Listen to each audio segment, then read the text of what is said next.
Pessoal, bom dia. Vamos voltando aqui para mais uma videoaula. Estamos na nossa turma do primeiro ano e hoje nós vamos para a videoaula número 008, continuando a parte de atomística. Ok, pessoal? Bem, o tema da aula de hoje são as principais características dos átomos. No nosso livro seria o conteúdo referente às páginas 63 a 68, se você quiser acompanhar, eu recomendo demais, ok? Então, pessoal, para que eu possa começar essa parte aqui de hoje, primeiramente eu quero fazer uma menção à aula anterior, onde nós mencionamos os principais modelos atômicos, mas ainda falamos dos modelos atômicos clássicos, que são os modelos de Dalton, Thomson e Rutherford, certo? Aí o que é que acontece? Na página 61 do livro de vocês, antes de começar o tópico de hoje, vocês vão encontrar uma tabela na qual estão colocadas as três principais partículas, né, que constituem um átomo, as partículas elementares, que são o nêutron, o próton e o elétron, certo? Aqui eu fiz apenas uma tabela reduzida, considerando a questão do espaço e a questão também de praticidade. O que acontece? Nessa nossa tabela aqui, o que é que nós temos? Obviamente o nome das três partículas elementares do átomo. Nós temos aqui a representação de cada um, no caso o nêutron N, o próton pode ser representado pela letra Z ou P, daqui a pouco eu falo dessa letra Z, e o elétron pela letra E. Agora, pessoal, preste atenção. Na tabela da página 61, além de colocar a massa relativa e a carga relativa de cada uma delas, ela apresenta a massa e a carga com valores reais. A massa medida em gramas e a carga medida na unidade elétrica do Coulomb. Tá bom? Mas, como eu disse, do ponto de vista prático, ou pelo menos para a gente aqui por enquanto, nós vamos trabalhar apenas com as massas e cargas relativas. Tá ok? Então, prestem atenção aqui o seguinte, ó. Quais são os valores de cada partícula? Então, o nêutron tem massa relativa 1 e carga relativa 0. O próton tem massa relativa 1 e carga relativa mais 1. O elétron tem massa relativa 0 e carga relativa menos 1. Vamos a algumas ponderações aqui para a gente entender direitinho. A primeira delas é a seguinte. Paulo, o que é que significa dizer que o nêutron tem carga relativa 0? Significa dizer que ele não tem carga? Não, cuidado, daqui a pouco a gente vai falar direitinho dessa questão das cargas, mas a definição de um corpo neutro não é necessariamente aquele que não tem carga. Um corpo neutro é aquele que tem a mesma quantidade de cargas positivas e negativas. Então, se você quiser buscar um pouco mais, se aprofundar nisso, certo? Questão de curiosidade, o nêutron ele tem cargas positivas e negativas, na forma que nós chamamos de quarks, certo? Só que quando eu somo os quarks positivos e negativos, o total dá igual a 0. Tipo assim, quando eu faço um cálculo matemático, se eu coloco, por exemplo, mais 2 e menos 2, qual o total disso? 0. Então, um elemento neutro, ou no caso do nêutron, não necessariamente a carga dele é 0 porque ele não tem carga elétrica. A carga elétrica dele é 0 porque quando eu somo as subpartículas, os quarks, dá um total de 0. Ok? Essa é a primeira observação. A segunda observação é essa questão do elétron ter massa relativa igual a 0. Pessoal, preste muita atenção. Por enquanto, no modelo atômico clássico, o elétron ele ainda é considerado uma partícula. E um pouco mais adiante vai surgir um princípio da dualidade, que eu vou deixar para falar mais na frente, mas que resumidamente o elétron vai começar a ser considerado uma onda. Mas vamos deixar isso mais para frente. Por enquanto ele ainda é uma partícula. E aí você vai perguntar assim, Paulo, como é que o elétron é uma partícula? Ou seja, como é que ele é matéria e não tem massa? Porque qual é a definição de matéria? É tudo aquilo que tem massa e ocupa lugar no espaço. Como é que uma coisa é partícula e não tem massa? Calma. A massa aqui é a massa relativa. Ou seja, a massa do elétron está sendo comparado com outro valor para se chegar à definição 0. Sendo mais claro, é o seguinte. O nêutron e o próton são as duas partículas que condensam a maior ou a grande maioria da massa do átomo, certo? De tal maneira, pessoal, que é o seguinte, que a massa do elétron se torna desprezível. Então preste atenção, o elétron tem massa, ponto. Porém, a massa dele comparada aos demais é tão pequena, mas tão pequena que não faz diferença, né? Alguns autores, inclusive, fazem a seguinte proporção. Vamos ver se a gente consegue entender. Para que eu tenha a massa de um próton, eu preciso ter mais de 1.800 elétrons. Repetindo, para que eu tenha a massa de um próton, eu preciso de 1.800 elétrons. Então perceba que é uma massa, como eu disse anteriormente, que não vai fazer diferença. Ela é tão pequena, mas tão pequena que ela pode ser desprezada, certo? São essas duas ponderações que eu quero fazer. Então, primeiro, o nêutron, né? É aquele que tem cargas positivas e negativas na mesma quantidade. Por isso que o nêutron tem carga negativa 0, certo? Carga relativa 0. E o elétron tem massa relativa a 0, por quê? Porque a massa dela é tão pequena, mas tão pequena que acaba sendo desprezada. Ok? Aí onde nós chegamos no conteúdo da aula de hoje especificamente, que obviamente não tem como ser compreendido sem o auxílio da tabela. Veja, pessoal, para identificar um elemento químico ou representar um elemento químico, nós vamos utilizar algumas informações. Quais são elas? O número atômico, a massa atômica e a carga, certo? Então vamos por partes. Primeiro, número atômico representado pela letra Z. Aí já pode vir a primeira pergunta. Paulo, mas a letra Z está aparecendo aqui e aqui? É, pessoal, porque na prática o número atômico é a mesma coisa que o número de prótons. Então se eu digo assim, o número atômico do carbono é 6. Significa dizer que o carbono tem 6 prótons. Beleza? Se eu digo o número atômico do elemento é 26, então o número de prótons daquele elemento é 26. Agora vamos entender o que é o número atômico. Seria basicamente o seguinte, é a característica que identifica o elemento. Paulão, entendi. Veja, nós seres humanos temos algumas particularidades que só nós temos em relação a todos os demais seres humanos, apesar de toda a população mundial, que é o quê? A nossa digital e a íris do nosso olho. São duas características que só você tem individual. Não tem nenhuma outra digital no mundo igual à tua.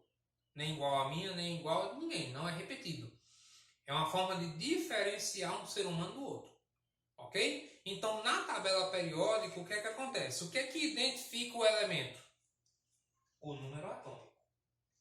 Paulo, então, peraí. Se eu digo número atômico 6, pronto, é o carbono. Não tem nenhum outro elemento da tabela periódica com número atômico igual a 6. Certo? Então, o que é o número atômico? É a identidade do elemento químico. Certo? Aí, vamos lá. Digamos que eu tenho aqui 2 átomos. Vamos aqui para a representação. Eu tenho 2 átomos. Usando a representação da bolinha. Esse átomo aqui, um átomo qualquer, eu não sei quem ele é. Ele tem 6 prótons. Esse outro átomo aqui, ele tem 6 prótons. Significa dizer que esses 2 átomos pertencem ao mesmo elemento. Paulo, não entendi. Vou de novo. Digamos, eu tenho agora 2 átomos. Um com 6 prótons e outro com 7. Repito, eu não sei do que eles são. Não sei. Esse tem 6 prótons e esse tem 7 prótons. Eu só sei de uma coisa. Que como eles têm números atômicos diferentes, eles não são do mesmo elemento.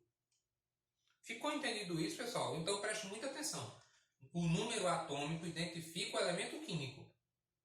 De tal maneira que não existem 2 elementos químicos com o mesmo número atômico. Paulo, pode existir dois átomos com o mesmo número atômico? Pode, do jeito que eu lhe mostrei anteriormente. E vou até repetir aqui, ó. Digamos, eu tenho agora aqui uma outra situação. Aqui, ó. Vamos colocar agora três átomos. Três átomos. Dois deles têm 7 prótons e esse aqui tem 9. O que é que eu posso dizer disso? Eu posso afirmar que esse átomo e esse são do mesmo elemento. Por quê? Porque eles têm o mesmo número atômico. E esse aqui é de um elemento químico diferente dos outros dois. Então, quem identifica o elemento químico é o número atômico daquele elemento. Certo? Átomos que têm o mesmo número atômico são do mesmo elemento químico. Átomos que têm número atômicos diferentes são de elementos químicos diferentes. Certo? Tudo bem até aqui? Beleza, vamos lá. A próxima característica do átomo seria a massa, ou o número de massa, que nós vamos representar pela letra A. Aí, pessoal, vamos prestar um pouquinho de atenção aqui de volta na tabela. Se nós observarmos a massa relativa do nêutron é 1.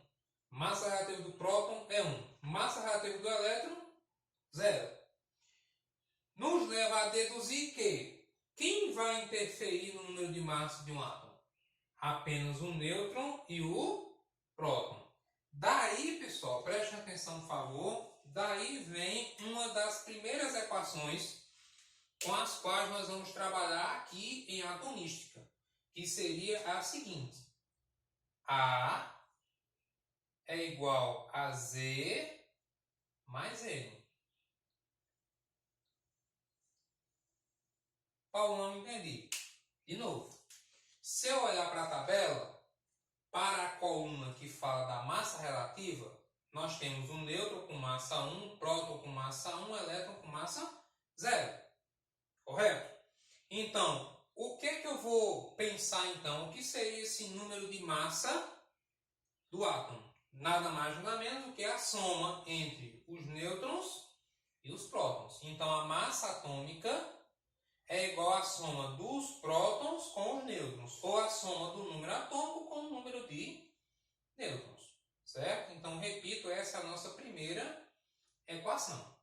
Tudo bem? Que está no livro de vocês, caso você queira consultar direitinho. E na próxima aula, não se preocupem, na próxima aula a gente faz uma demonstração mais prática de como é que isso funciona. Só deslocar aqui um pouquinho a representação para não ficar muito apertado. Certo? A próxima informação, a próxima característica do átomo que a gente vai analisar é a carga, que nós vamos representar pela letra Q. Aí, pessoal, vamos fazer a mesma análise. Quando eu olho para a carga relativa, o que é que eu tenho? A carga relativa do nêutron é 0, a carga relativa do próton é mais 1 e a carga relativa do elétron é menos 1. De tal maneira que, se eu usar o mesmo raciocínio que eu usei para a massa, quem vai influenciar na carga do meu elemento? Apenas o próton e o elétron, já que o nêutron tem carga igual a 0, carga relativa nula. De tal maneira que eu vou agora colocar então a outra equaçãozinha com a qual nós vamos trabalhar, que é a equação de carga. Quem seria então a carga? Paulo, vai ser a soma do próton com o elétron? Bem, você pode até pensar assim. Só que, o que vai acontecer? Como o próton tem carga positiva e o elétron tem carga negativa, esses sinais matemáticos vão fazer o quê? Sinais diferentes eu vou subtrair. Então, pessoal, eu posso vir aqui direto e colocar assim. Carga é igual a próton menos elétron. E essa é a nossa segunda equação com a qual nós iremos trabalhar nessa parte aqui de características dos átomos. Então, vamos recapitular aqui com calma para a gente não ficar com dúvida, certo? Até porque vai chegar uma partezinha mais matemática do processo agora, né? Então, todo cuidado é pouco. Então, nós temos aqui, então, as três características do átomo. O número atômico, que é aquele que identifica o elemento, como eu disse para vocês. O número de massa, que corresponde ao quê? A soma dos prótons com os nêutrons, considerando a massa relativa deles. E a carga do elemento, que será a diferença entre os prótons e os elétrons, também considerando a carga relativa de cada um, certo? Por último, para a gente poder terminar aqui, nós temos aqui, pessoal, eu vou falar disso um pouco mais adiante, mas nós temos aqui o que seria basicamente uma forma de representar essas informações. Como assim? Como que vai aparecer geralmente, pessoal, para a gente nas questões? Então aqui eu tenho basicamente um esqueminha que pode ter uma variaçãozinha, a gente vai ver isso nas próximas videoaulas, mas no geral, como é que se representam essas características do átomo? Esse X está representando o símbolo do elemento, nós sabemos muito bem que cada elemento químico tem o seu símbolo também específico, ok? E para isso nós temos a tabela periódica, caso nós queiramos consultar o símbolo do elemento. Aí o que acontece? Na parte superior esquerda, nós temos a letra A, que na nossa simbologia representa o quê? O número de massa. Na parte inferior esquerda, nós temos a letra Z, que na nossa simbologia é quem? O número atômico, que novamente é a mesma coisa que o quê? Que o número de prótons. E aqui no canto superior direito nós temos a letra Q, que é o que representa a carga. Então, repito, no geral, quando nós fizermos a representação de um elemento, ou quando uma questão representar aquele elemento para a gente, ele vai vir provavelmente naquele padrão ali. Repito, pode haver uma pequena alteração de uma questão para outra, mas nos exemplos que a gente vai colocar na próxima videoaula a gente explica isso melhor, certo? Mas, no geral, segue aquele padrão. Ok, pessoal? Então, por hoje a gente vai ficando por aqui. Qualquer coisa é só entrar em contato, mandar dúvida, sugestão ou coisa do gênero. Ok? Pessoal, até a próxima aula, se Deus quiser.